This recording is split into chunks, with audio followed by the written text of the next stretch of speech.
À la table de réception du mariage, elle m'a présenté comme un simple ami. Je l'ai regardé droit dans les yeux, j'ai souri et j'ai prononcé 4 mots qui ont tout changé. Ce qui s'est passé dans les 4 minutes suivantes a laissé tout le monde sans voix. Mais ce n'était que le début. Certaines erreurs vous coûtent tout. Je m'appelle Laurent Mercier. Mes amis m'appellent Lo. J'ai 45 ans.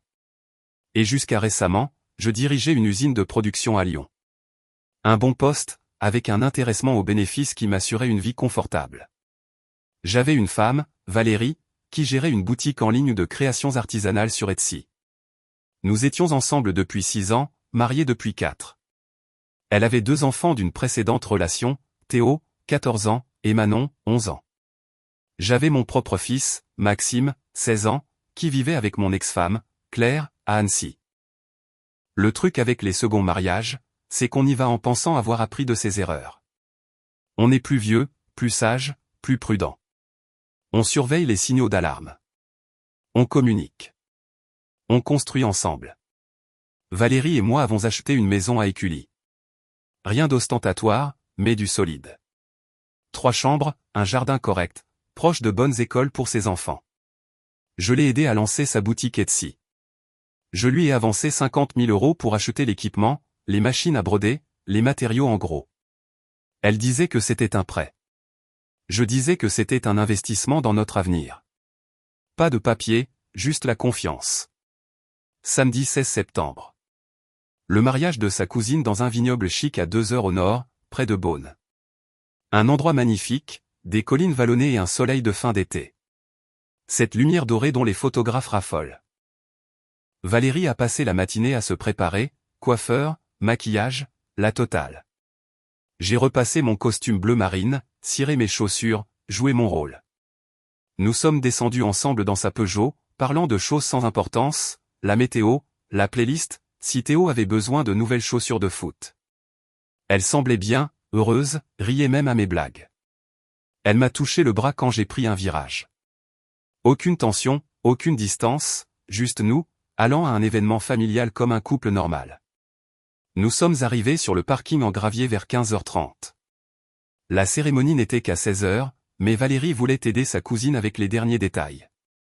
J'ai attrapé le cadeau sur la banquette arrière.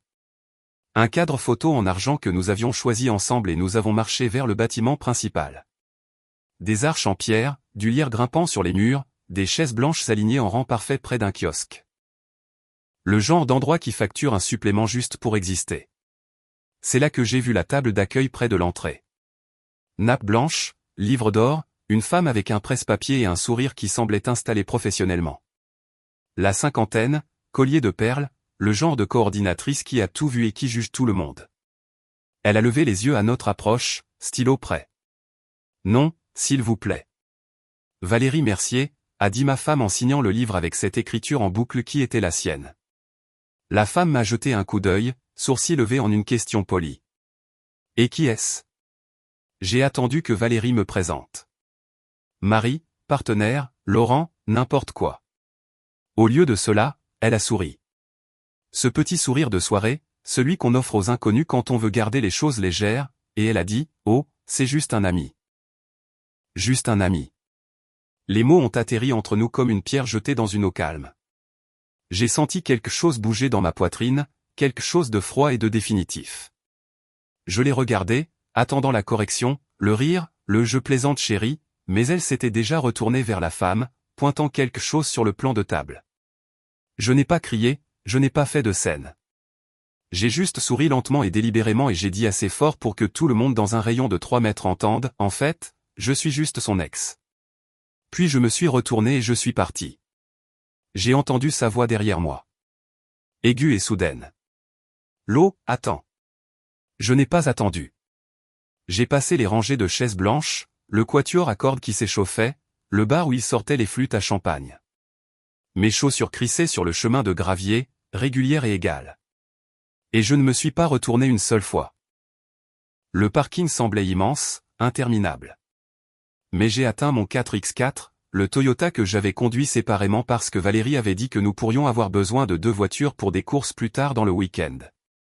Une bonne chose que je l'ai eue. Je suis monté, j'ai démarré le moteur et je me suis engagé sur la route départementale. Mes mains étaient stables sur le volant. Ma respiration était normale.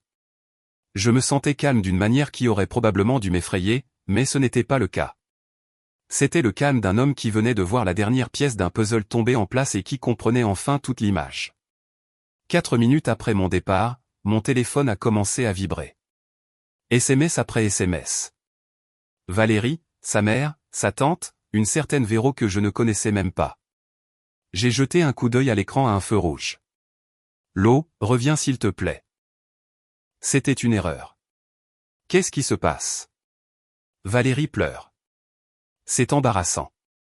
Arrange ça. J'ai éteint le téléphone et j'ai continué à conduire. Ce que je ne savais pas, ce que je ne découvrirais que plus tard ce soir-là, c'est que ces 4 minutes avaient suffi. Suffit pour que sa mère la prenne à part et exige une explication. Suffit pour que les invités commencent à chuchoter. Suffit pour que quelqu'un sorte son téléphone et réalise que tout l'échange avait été filmé en vidéo juste là, en arrière-plan des plans d'ouverture du vidéaste. 4 minutes pour que les dominos commencent à tomber. Et j'étais déjà à mi-chemin de la maison. Je suis arrivé chez moi vers 18h30. La maison à Écully semblait différente quand je suis entré. Plus grande, étrangement plus vide. J'ai jeté mes clés sur le comptoir, desserré ma cravate et me suis versé 2 doigts de whisky. Je me suis assis sur le canapé dans mon costume, fixant le vide. Mon téléphone était toujours éteint. Je n'étais pas encore prêt pour l'avalanche. Vers 19h, je l'ai rallumé. 43 appels manqués. 62 SMS, 3 messages vocaux. Je les ai fait défiler sans en ouvrir aucun, regardant les noms se brouiller. Valérie dominait la liste, mais il y en avait d'autres aussi. Des gens que je connaissais à peine, soudainement investis dans ma vie personnelle. J'étais sur le point de l'éteindre à nouveau lorsqu'un nouveau message est arrivé. Pas Valérie. Pas notre famille. Maxime, mon fils. Papa, tu dois m'appeler. C'est important. J'ai fixé ces mots pendant un long moment.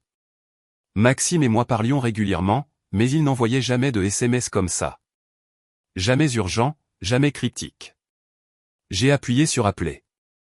Il a décroché à la première sonnerie. Papa? Et champion, qu'est-ce qui se passe? Il y a eu une pause et je l'ai entendu bouger, une porte se fermer.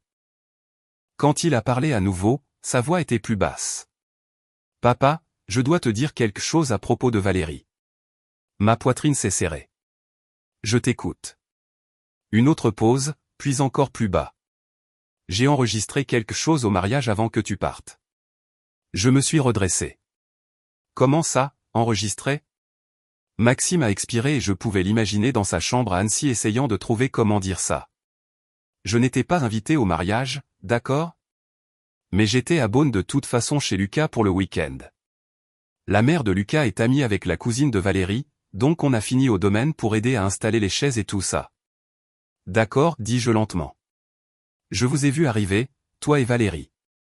J'allais venir dire bonjour, mais ensuite je l'ai vu parler à un type près de l'entrée latérale avant la cérémonie, avant même que vous n'arriviez à la table de réception.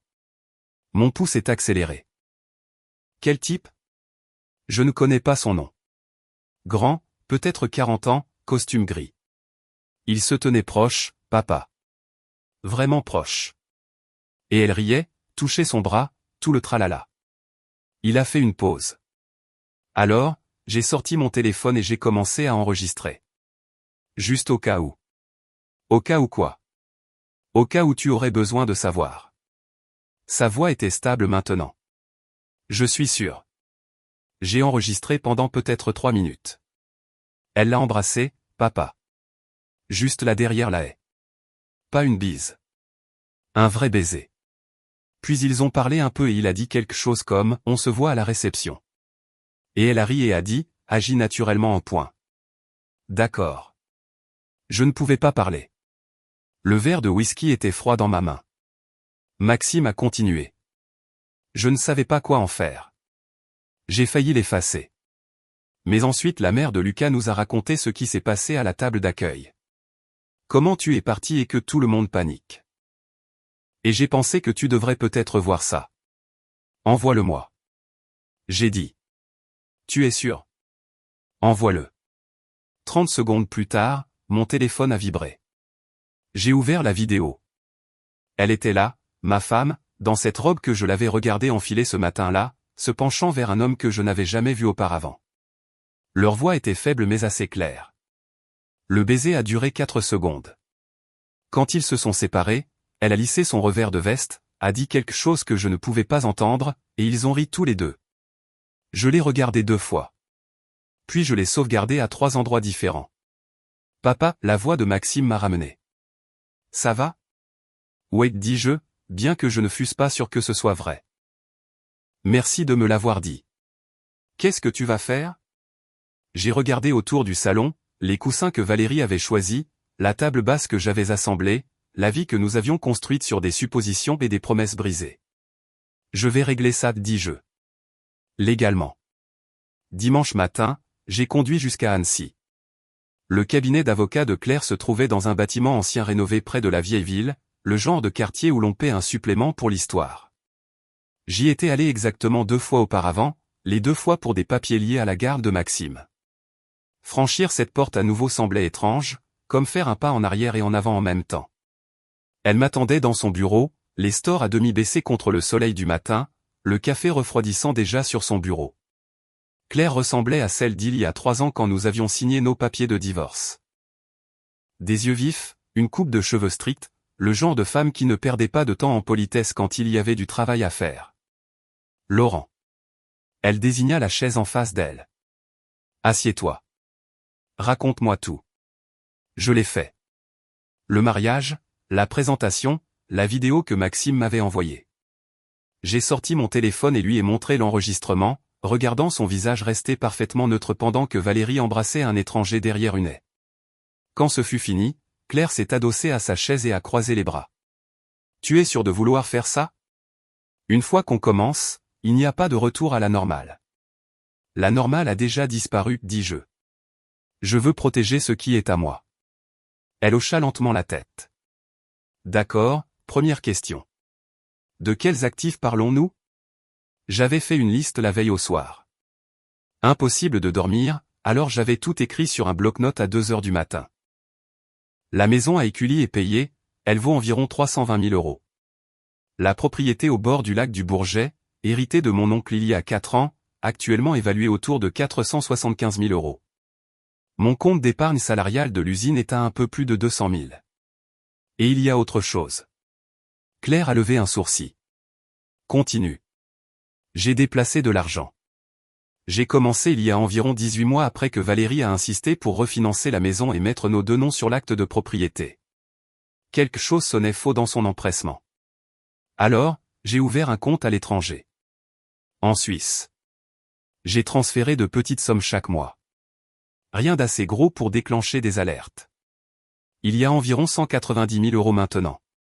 Intelligent. Claire a pris des notes. Quelque chose à son nom. Son entreprise Etsy. Je lui ai prêté 50 000 € pour la lancer il y a 3 ans. Pas de papier, juste une poignée de main.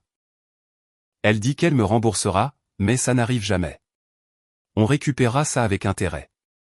Claire tapota son stylo contre le bureau. Et la maison? Son nom est-il sur l'acte?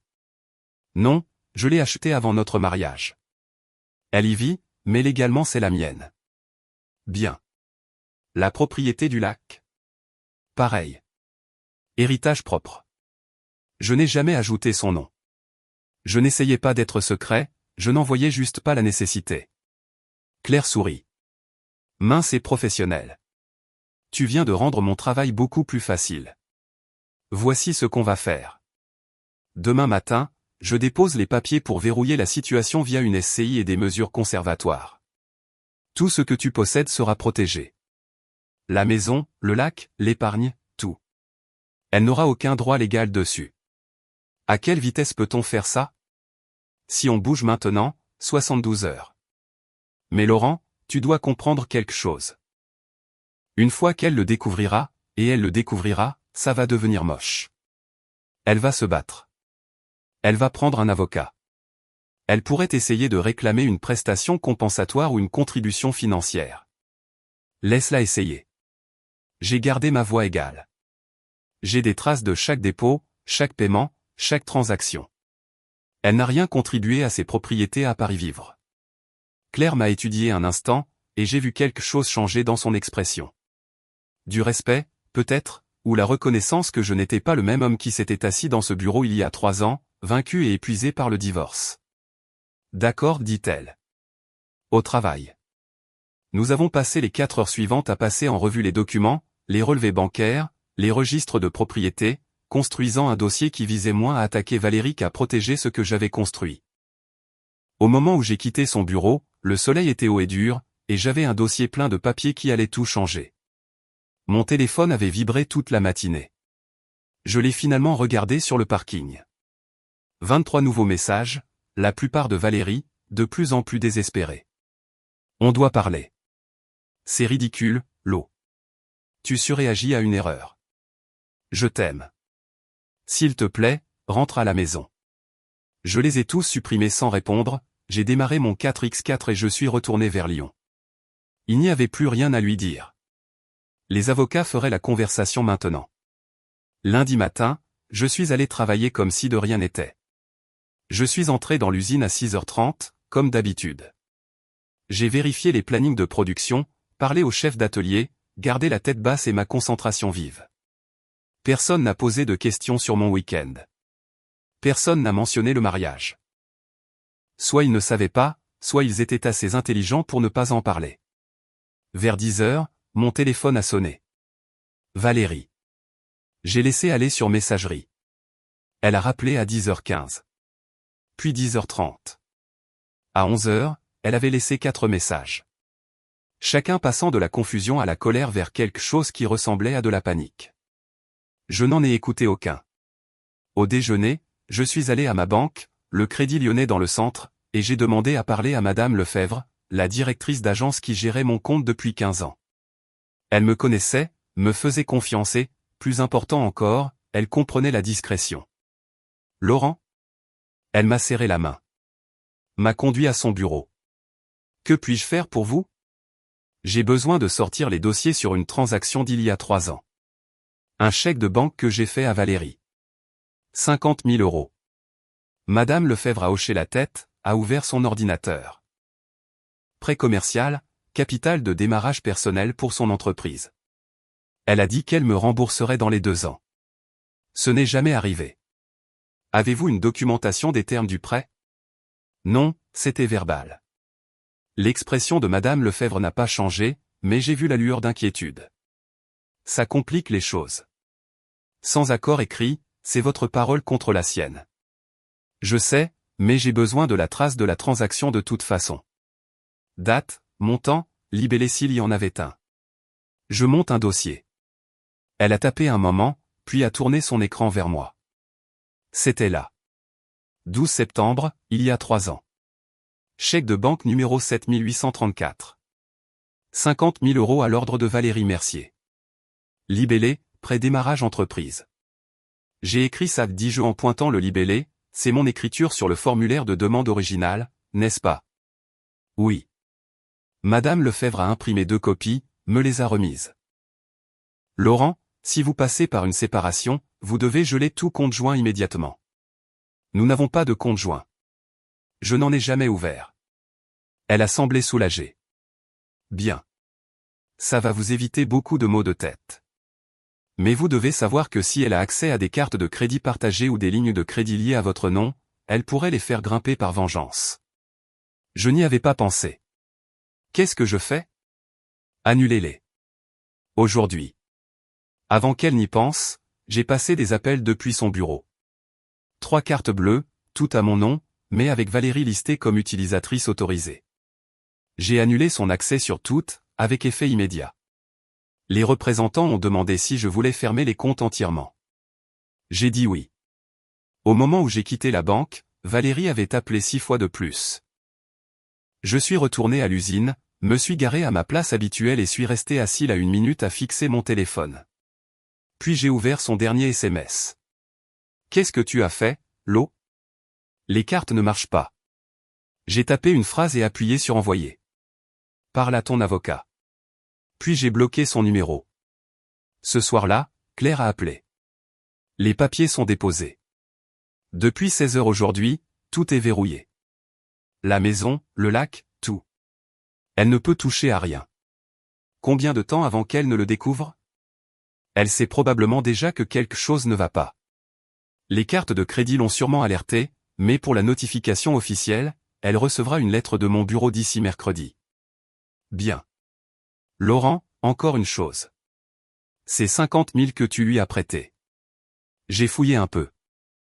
Son entreprise Etsy est enregistrée comme une micro-entreprise et selon ses déclarations fiscales, elle déclare des revenus mais n'a pas déclaré d'où venait le capital de démarrage. C'est un problème. Quel genre de problème? Le genre que le fisc n'aime pas. Si elle a pris 50 000 et ne l'a pas déclaré comme un prêt ou un don, elle a sous-déclaré ses revenus. Je peux faire un signalement si tu veux. Ça ne te rendra pas ton argent directement. Mais ça lui mettra la pression pour régler l'affaire. J'ai pensé à ça.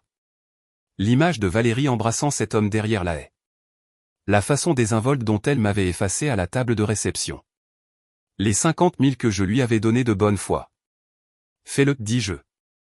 Mercredi soir, j'étais dans la cuisine en train de réchauffer des restes de traiteur chinois quand mon téléphone a sonné. Numéro inconnu. Indicatif de la région. J'ai failli ne pas répondre. Je me suis dit que c'était une autre tentative de Valérie, mais quelque chose m'a poussé à décrocher. Allô, Lo? Une petite voix, hésitante. C'était Manon, la fille de Valérie, 11 ans. Une gamine adorable qui adorait les projets scientifiques et me demandait de l'aider avec ses devoirs de maths chaque mardi. Ma poitrine s'est serrée. Salut, Manon. Tu vas bien? Je suis chez ma copine Betty. Elle a fait une pause et j'ai entendu des voix en arrière-plan. Quelqu'un lui disait de se dépêcher. Je devais te dire quelque chose sur maman. J'ai posé ma fourchette, je suis allé dans le salon. Quoi à propos d'elle? Elle voit quelqu'un. Un homme qui s'appelle Eric. Il est venu à la maison plein de fois quand tu n'étais pas là. Comme après l'école parfois ou le samedi quand tu étais à l'usine pour l'inventaire. Eric. Pas l'homme de la vidéo de Maxime, mais un tout autre nom. Ma mâchoire s'est crispée. Depuis combien de temps ça dure? Je ne sais pas. Peut-être 6 mois. Théo le sait aussi. Il trouve ça cool parce qu'Eric a une moto et l'emmène faire des tours. Sa voix a baissé encore plus. Mais je ne l'aime pas. Il est méchant avec maman parfois. Je les ai entendus se disputer la semaine dernière à propos d'argent. Qu'est-ce qu'il disait? Eric disait que maman lui devait quelque chose. Elle disait qu'elle y travaillait. Puis il a dit quelque chose sur leur marché et elle est devenue très calme. Leur marché. J'ai senti quelque chose de froid s'installer dans mon estomac. Manon, où est ta mère en ce moment? Elle est dans sa chambre, elle pleure. Elle pleure depuis hier quand une dame est venue à la porte avec des papiers. Théo a dit que c'est parce que tu divorces, mais je ne sais pas si c'est vrai. Les documents légaux. Claire avait envoyé un huissier pour les remettre en main propre. Écoute-moi, dis-je doucement. J'ai besoin que tu saches quelque chose. Ce qui se passe entre ta mère et moi, c'est des trucs d'adultes. Ce n'est pas ta faute. Et ce n'est pas à cause de toi ou Théo. Tu comprends? Tu nous quittes. Sa voix s'est brisée légèrement et ça m'a déchiré. Je ne vous quitte pas, Manon. Ta mère et moi avons des problèmes qu'on ne peut pas régler, mais ça ne veut pas dire que je ne tiens pas à vous. Tu peux toujours m'appeler si tu as besoin d'aide pour tes devoirs. D'accord? D'accord. Elle a reniflé. Lo, il y a autre chose.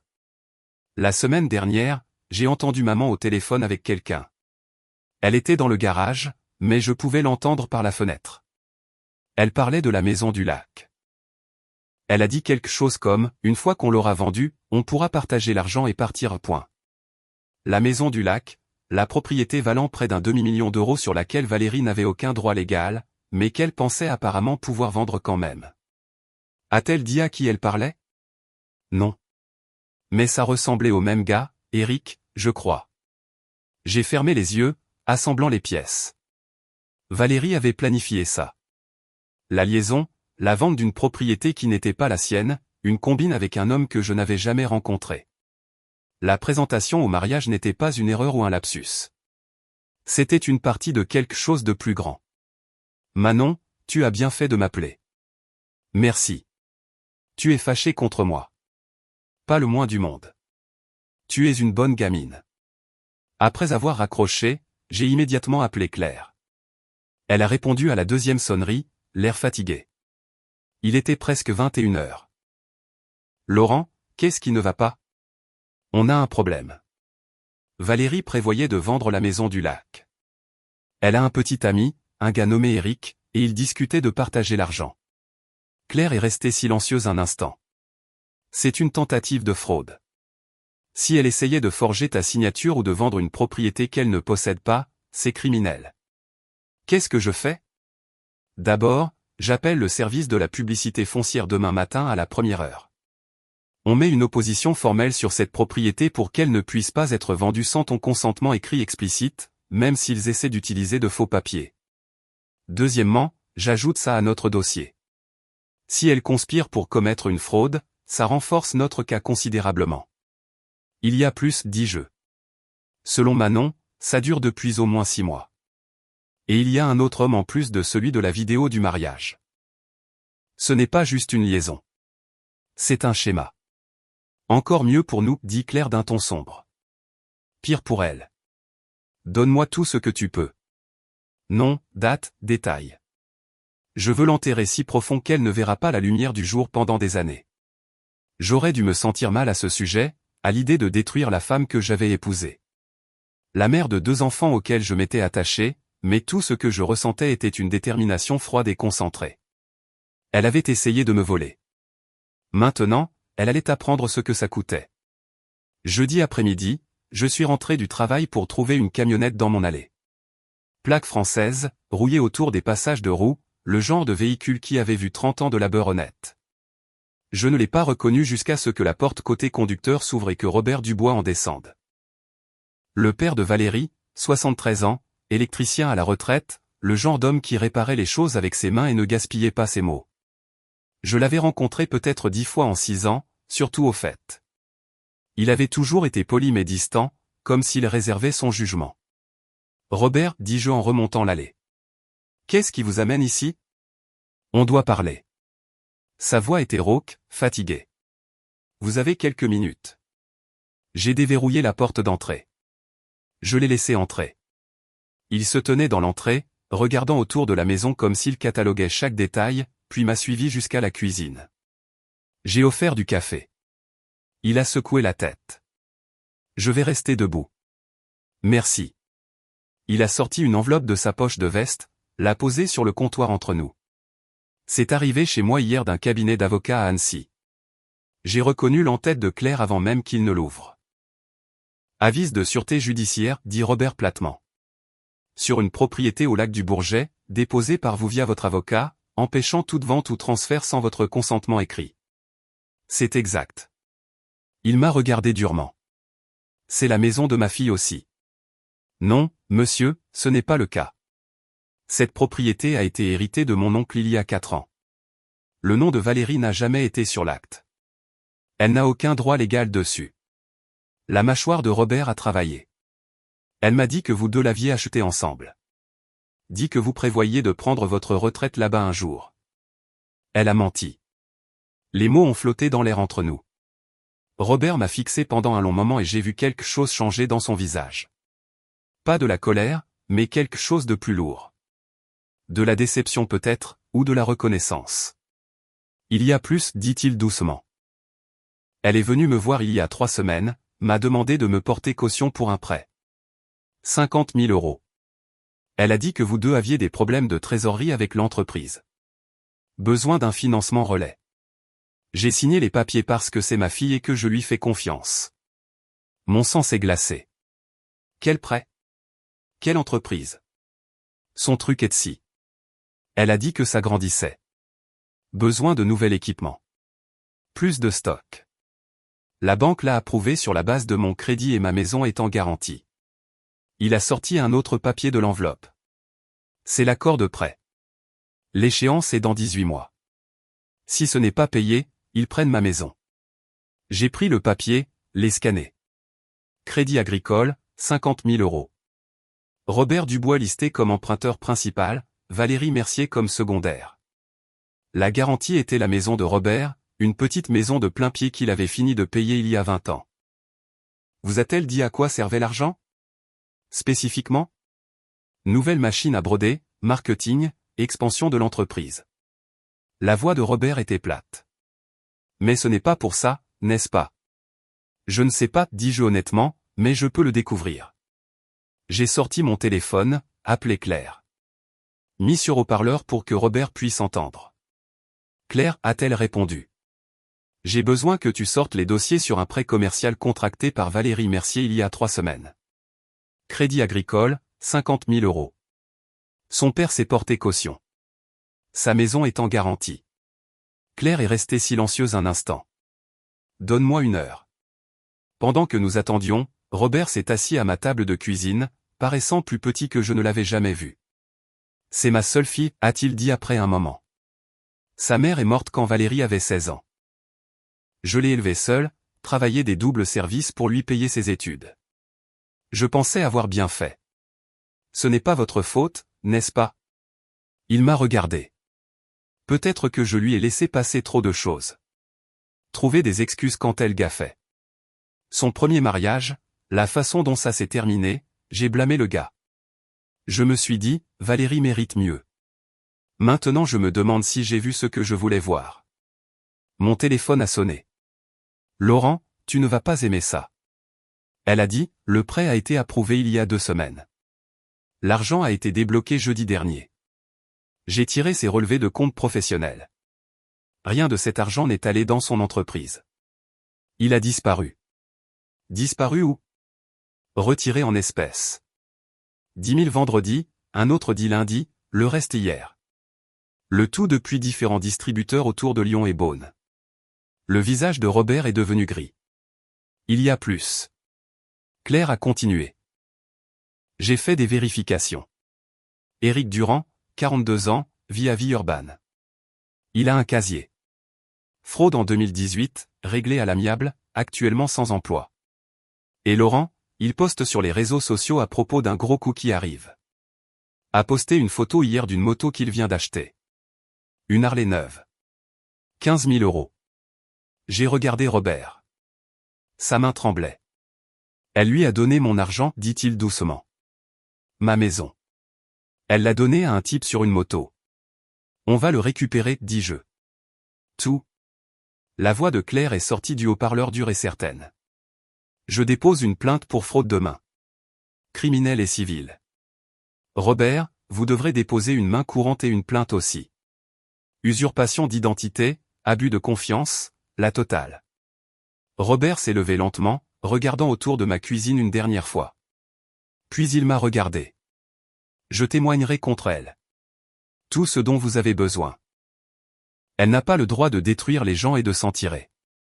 Après son départ, je suis resté dans l'allée à regarder ses feux arrière disparaître dans la rue. Et j'ai ressenti quelque chose que je n'avais pas ressenti depuis samedi dans ce vignoble. Pas de la colère, pas de la trahison, juste une certitude froide et absolue que Valérie avait finalement poussé le bouchon trop loin et que les murs se refermaient. La vidéo a atterri sur les réseaux sociaux vendredi matin. Je ne l'ai vue que lorsque mon superviseur, Michel, a frappé à la porte de mon bureau vers 10 h avec son téléphone à la main et une expression que je ne pouvais pas tout à fait lire. Patron, tu dois voir ça. Il a posé le téléphone sur mon bureau, la vidéo jouait déjà. C'était le mariage. Des images cristallines des plans d'ouverture du vidéaste. J'étais là dans mon costume bleu marine debout à côté de Valérie à cette table de réception. L'audio était parfait. Trop parfait. Et qui est-ce? Demandait la coordinatrice. La voix de Valérie légère et dédaigneuse, oh, c'est juste un ami. Puis ma réponse froide comme un lac en hiver, en fait, je suis juste son ex. La vidéo a coupé sur mon dos alors que je m'éloignais et quelqu'un hors champ a halté. Puis ça s'est terminé. La section des commentaires était une zone de guerre. 3000 partages en 4 heures. La sortie sauvage de l'année, disait le commentaire principal. En dessous, vous pouvez voir le moment où elle réalise qu'elle a tout perdu. Un autre, mon gars n'a pas crié, n'a pas discuté, a juste marché. C'est ça le pouvoir. Michel s'est raclé la gorge. Ça a 6 millions de vues, Laurent. Et ça se propage. Je l'ai regardé à nouveau. Quelque chose dans le fait de le voir de l'extérieur, du point de vue du monde, rendait la chose réelle d'une manière qu'elle ne l'avait pas été auparavant. Ce n'était pas juste mon humiliation privée. C'était un dossier public maintenant. Qui a posté ça, ai-je demandé. Un compte appelé Weddingfell. Ils l'ont pris de la story Instagram du vidéaste. C'est sur Twitter aussi. TikTok, partout. Mon téléphone a commencé à vibrer. SMS de mon frère, un autre d'un cousin à qui je n'avais pas parlé depuis des années. 3 anciens collègues. Tout le monde voulait savoir si c'était vraiment moi. J'ai éteint mon téléphone et regardé Michel. Est-ce que tout le monde ici le sait? Probablement, mais personne ne va rien te dire en face. On n'est pas des idiots. Ce soir-là, Claire a appelé. La vidéo nous aide en fait. Le sentiment public est massivement de ton côté. Si ça va au tribunal, et ça pourrait, ça compte. Valérie a l'air mauvaise et elle le sait. T'as-t-elle contacté? Son avocat a appelé il y a 1 heure. Ils veulent négocier. Dis-leur non. Claire a fait une pause. Laurent, il propose de partir proprement. Pas de réclamation, pas de demande. Elle veut juste sortir de l'affaire de la maison de Robert. Les 50 000 qu'elle lui a volés. L'argent qu'elle me doit. Elle s'éloigne de tout ça aussi. C'est séparé. Les accusations criminelles sont déjà déposées. Alors il n'y a rien à négocier.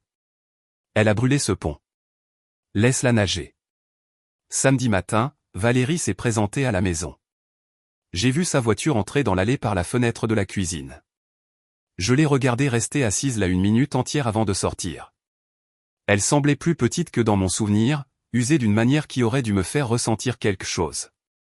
Ce n'était pas le cas. J'ai ouvert la porte avant qu'elle ne puisse frapper. L'eau, s'il te plaît. On doit parler. Sa voix était rauque, comme si elle avait pleuré pendant des jours. Non, on n'a pas à parler. Ton avocat peut parler au mien. J'ai fait une erreur au mariage. J'ai paniqué. La coordinatrice m'a mise sur la sellette et j'ai dit la mauvaise chose. Tu n'as pas fait d'erreur, Valérie. Tu as dit la vérité. J'étais juste un ami pour toi. Pratique, utile, mais pas digne d'être revendiqué. Elle s'est approchée. Ce n'est pas juste. Je t'aimais. Je t'aime toujours. Tu aimes ma maison, mon argent, ma stabilité. Tu ne m'aimais pas. J'ai gardé ma voix égale, factuelle. Et même si tu le faisais, ça n'a plus d'importance. Tu as volé ton propre père. Tu as planifié avec Eric de vendre une propriété qui n'est pas la tienne. Tu m'as pris 50 000 € il y a 3 ans et tu ne les as jamais remboursés. Son visage est devenu pâle. Comment as-tu? Je sais tout, Valérie. La liaison, le prêt, la combine avec Eric, tout. Eric n'est rien. C'est juste quelqu'un à qui j'ai parlé quelques fois. Ça ne voulait rien dire. Alors pourquoi lui as-tu donné 15 000 € de l'argent de ton père pour acheter une moto? Elle a reculé d'un pas, titubant. Je ne l'ai pas fait. Les relevés bancaires ne mentent pas. Les caméras des distributeurs non plus. Ton père non plus, qui porte plainte contre toi lundi. Le calme de Valérie s'est brisé. Tu as retourné mon propre père contre moi. Je n'ai pas eu à le faire. Tu l'as fait toi-même quand tu as mis sa maison en danger pour un type sur une bécane. Elle a commencé à pleurer alors. De vraies larmes coulant sur son visage. S'il te plaît, l'eau. Je vais arranger ça. Je rembourserai tout le monde. Ne les laisse pas me poursuivre. Ce n'est plus ma décision. Tu as fait ton lit. Maintenant couche-toi dedans. J'ai reculé et fermé la porte. Resté là à l'écouter sangloter de l'autre côté, attendant que la culpabilité se manifeste. Elle n'est jamais venue. 3 mois plus tard, j'étais assis dans une salle d'audience du tribunal judiciaire de Lyon, regardant l'avocat de Valérie essayer de sauver ce qui restait de son dossier. Ça ne se passait pas bien. Claire avait construit quelque chose d'imparable. Les relevés bancaires montrant le prêt de 50 000, avec mon mémo manuscrit, la vidéo de Maxime où elle embrassait un étranger au mariage, le témoignage de Manon sur Éric Durand et les conversations sur la vente de la maison du lac, les accusations de fraude de Robert et la documentation du prêt qu'elle avait pris en son nom. Le juge, une femme dans la soixantaine nommée Madame Martin, avait le genre de visage qui avait vu tous les mensonges que le système judiciaire pouvait produire. Elle n'était pas impressionnée. « Madame Mercier, dit la juge Martin en regardant par-dessus ses lunettes de lecture. Vous demandez à cette cour de vous accorder une part de propriété que vous n'avez jamais légalement possédée, basée sur ce que vous prétendez être un accord tacite de partenariat. Est-ce correct ?» L'avocat de Valérie, un jeune type nommé Maître Thomas, qui semblait tout juste sorti de l'école de droit, s'est levé. « Oui, votre honneur. Ma cliente a contribué au foyer, élevé les enfants, soutenu la carrière de Monsieur Mercier. A-t-elle contribué financièrement à l'achat de la maison d'Écully ?» Maître Thomas a hésité. « Pas directement, mais... » A-t-elle contribué à l'héritage de la propriété du lac? Non, votre honneur, mais le partenariat marital a duré 4 ans. Durant lesquels Monsieur Mercier a maintenu la propriété séparée de tous les actifs majeurs, établi une structure légale, et possède une documentation montrant des prêts totalisant 50 000 € qui n'ont jamais été remboursés. La juge Martin a posé les papiers. Je ne vois pas de partenariat ici, maître. Je vois quelqu'un qui a vécu dans la maison de quelqu'un d'autre et qui veut maintenant la moitié de tout. Valérie agrippait le bord de la table, les jointures blanches. Le juge a continué. De plus, les charges criminelles déposées par Monsieur Robert Dubois concernant la fraude et le détournement de fonds peignent un tableau inquiétant de l'éthique financière de votre cliente. Bien que ce soit une affaire séparée, cela informe certainement la vision de cette cour sur sa crédibilité. Maître Thomas a essayé une fois de plus. Votre honneur, ma cliente a fait une erreur lors d'un mariage familial. Une phrase mal choisie ne devrait pas détruire son avenir financier. Ce n'est pas à propos d'une phrase, maître. C'est à propos d'un schéma de comportement. Les preuves montrent une tromperie délibérée, une manipulation financière, et dans le cas de M. Dubois, un possible abus de faiblesse. La juge Martin a regardé directement Valérie. Madame Mercier, je statue en faveur du défendeur. Vous n'avez aucun droit sur la maison, la propriété du lac, ou les actifs financiers de Monsieur Mercier. De plus, je vous ordonne de rembourser le prêt de 50 000 € sous 18 mois avec des intérêts calculés au taux légal. Le non-respect entraînera une saisie sur salaire. Le visage de Valérie s'est effondré. Maître Thomas a mis une main sur son épaule, a commencé à dire quelque chose, mais elle l'a repoussé et s'est levée. Ce n'est pas juste, dit-elle, la voix tremblante. Je lui ai donné 6 ans de ma vie. L'expression de la juge Martin n'a pas changé. Et il vous a donné un foyer, un soutien financier et une confiance que vous avez trahi. Nous avons terminé. À l'extérieur du tribunal, Claire marchait à côté de moi vers le parking. C'était aussi propre que possible. Elle n'a rien, Laurent. L'affaire pénale avec son père est toujours en cours, mais ce n'est plus ton problème. Et pour le jugement des 50 000 ? Elle déposera probablement un dossier de surendettement. Même si elle le fait, l'aspect fraude pourrait rendre la dette ineffaçable. Quoi qu'il en soit, tu as le jugement enregistré. Claire s'est arrêtée à sa voiture. Comment te sens-tu ? J'y ai pensé. Soulagé. C'est enfin fini. Pas tout à fait. Il y a encore une chose. Elle a sorti un dossier de sa mallette. Maxime a parlé à sa mère de la garde. Mon cœur s'est accéléré.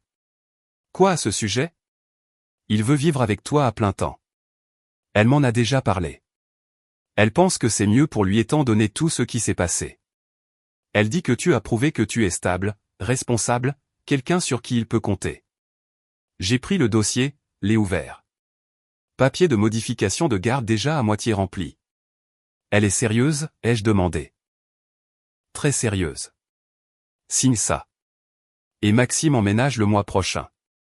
14 mois après ce mariage, j'étais debout dans ma cuisine à préparer le petit déjeuner pendant que Maxime était assis au comptoir à faire ses devoirs de maths. Il avait emménagé au printemps dernier et la maison semblait différente maintenant. Pleine. Et, papa ? Tu as vu mon manuel de physique ? Il a appelé depuis le salon. Vérifie ton sac à dos. Tu l'as laissé près du canapé. Il est apparu un instant plus tard, livre en main. Trouvé. Merci. Manon est descendue les escaliers, sac à dos sur l'épaule. Elle restait avec moi un week-end sur 2 depuis que l'arrangement de garde avait été finalisé.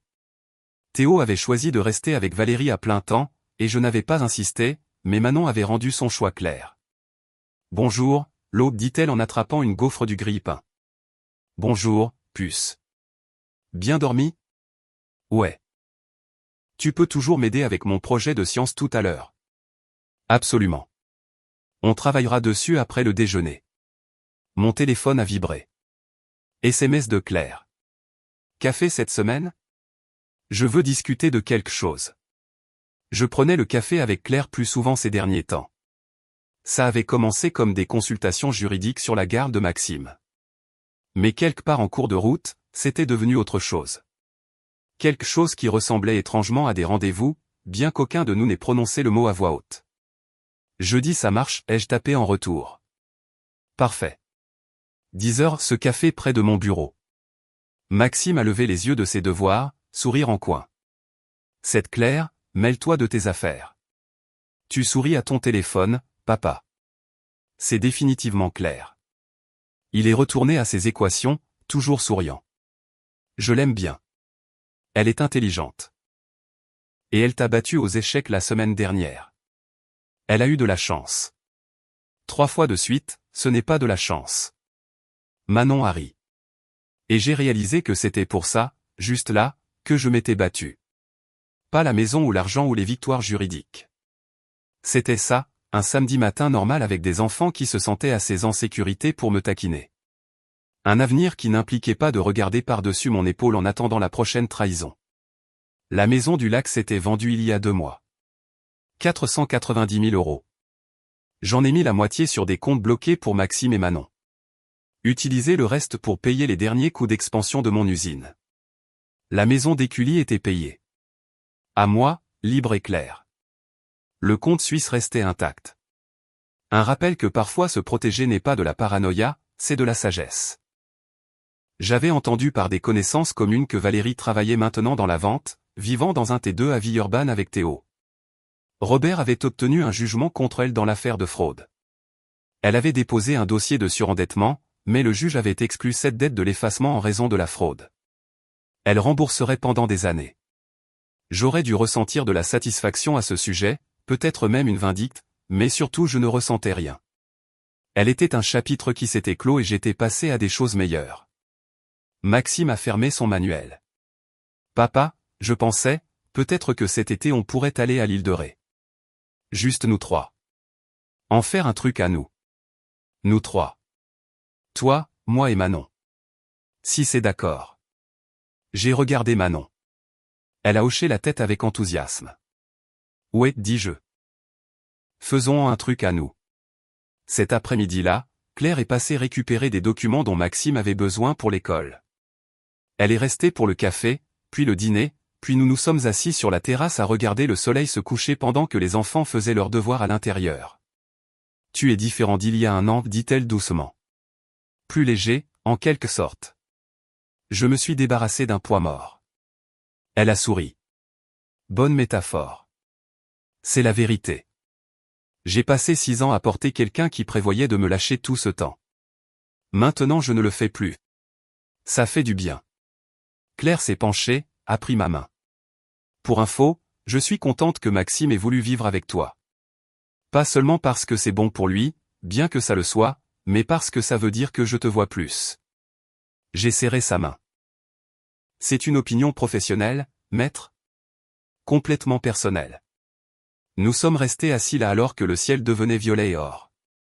Et j'ai pensé à tout le chemin parcouru depuis cette table de réception dans le vignoble.